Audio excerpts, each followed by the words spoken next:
ഇപ്പോൾ world cup ഡെസ്കിൽ നിന്ന് അക്ഷയ് ചേരുന്നു. അക്ഷയ്, രണ്ട് ടീമിന്റെയും ഏറ്റവും വലിയ പ്രത്യേകത എന്താണെന്ന് ചോദിച്ചാൽ അറ്റാക്കിംഗ് നിര എന്ന് തന്നെയാണ്. ഒരു വശത്ത് Kylian Mbappe, Ousmane Dembele, Michael Olise, Desire Doue തുടങ്ങി ഒരു പിടി താരങ്ങളുണ്ട്, എണ്ണിയാൽ തീരാത്തത്ര താരങ്ങളുണ്ട്. മറുവശത്ത് അലക്സാണ്ടർ ഇസാക്കും ഗ്യോക്കറസും ഉൾപ്പെടുന്ന മറ്റൊരു ലോകത്തെ തന്നെ ഏറ്റവും മികച്ച അറ്റാക്കിംഗ് നിരയുള്ള മറ്റൊരു ടീം. അപ്പോൾ ഇന്ന് ഗോളിന് ഒട്ടും കുറവ് നമ്മൾ പ്രതീക്ഷിക്കേണ്ട ഒരു കിടിലൻ മത്സരം, ഗോൾ മഴ പെയ്യുന്ന മത്സരം തന്നെ പ്രതീക്ഷിക്കാമല്ലോ.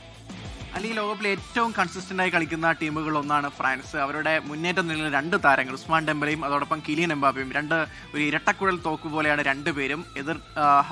എതിർ പ്രതിരോധ നിരയെ കീറി മുറിച്ചുകൊണ്ട് ഗോൾ അടിച്ചു കൂട്ടുന്ന രണ്ട് പേരാണ് അവരുടെ മുൻനിരയിൽ കളിക്കുന്നത്. രണ്ടുപേരും ഇതിനോടകം 4 ഗോൾ ഈ ലോകകപ്പിൽ നേടിക്കഴിഞ്ഞു. ഉസ്മാൻ ഡെംബലെ അവസാന മത്സരത്തിൽ നോർവേയോട് നേടിയ ഹാട്രിക്കിന് പിന്നാലെയാണ് ഇപ്പോൾ സ്വീഡനെതിരെ കളിക്കാൻ ഇറങ്ങുന്നത്. ഈ ഒരു അറ്റാക്കിംഗ് നിര വെച്ച് അറ്റാക്ക് നിരയോട് സ്വീഡൻ എങ്ങനെ പിടിച്ചു നിൽക്കുമെന്നാണ് പ്രധാനപ്പെട്ട കാര്യം.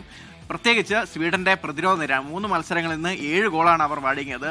അത്തരം ഒരു ആടി ഉലയുന്ന പ്രതിരോധത്തെ വെച്ച് ഫ്രാൻസിന്റെ മുന്നേറ്റത്തെ എങ്ങനെ ചെറുക്കുമെന്നാണ് പ്രധാനപ്പെട്ട ഒരു ചോദ്യം. ഫ്രാൻസിന്റെ എല്ലാ ഡിപ്പാർട്ട്മെന്റും അവർ വളരെ സ്ട്രോങ് ആണ്. പ്രത്യേകിച്ച് മധ്യനിരയിൽ ഒലീസി അടക്കമുള്ള കളി മെനയാൻ കഴിവുള്ള താരങ്ങളുണ്ട്. അതോടൊപ്പം അവർ നൽകുന്ന സാധ്യതകൾ മുതലെടുത്തുകൊണ്ട് ഗോൾ അടിച്ചു കൂട്ടാൻ എംബാപ്പയും ഡെംബലെയും ഉണ്ട്. അപ്പോൾ അവരുടെ എല്ലാ ഭാഗത്തും സ്ട്രോങ് ആണ്. അവരുടെ പ്രതിരോധം അടക്കം എല്ലാ ഡിപ്പാർട്ട്മെന്റും നല്ല സ്ട്രോങ് ആയിട്ട് ഇറങ്ങുന്ന ടീമിനെതിരെയാണ് സ്വീഡൻ ഇറങ്ങുന്നത്. സ്വീഡന്റെ ഏറ്റവും വലിയ തലവേദന ഇവരുടെ പ്രതിരോധമാണ്.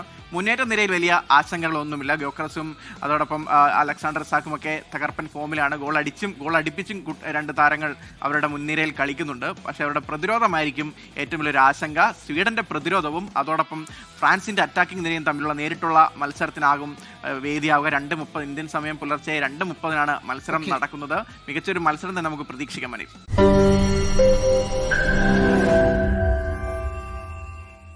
ലോകത്തെവിടെയായാലും ഏത് സമയത്തും 24 വാർത്തകളും ഓഗ്മെന്റഡ് റിയാലിറ്റി പാക്കേജുകളും എക്സ്പ്ലെയിനറുകളും വിശദമായി കാണാൻ ഞങ്ങളുടെ യൂട്യൂബ് ചാനൽ നിങ്ങൾക്ക് സബ്സ്ക്രൈബ് ചെയ്യാം.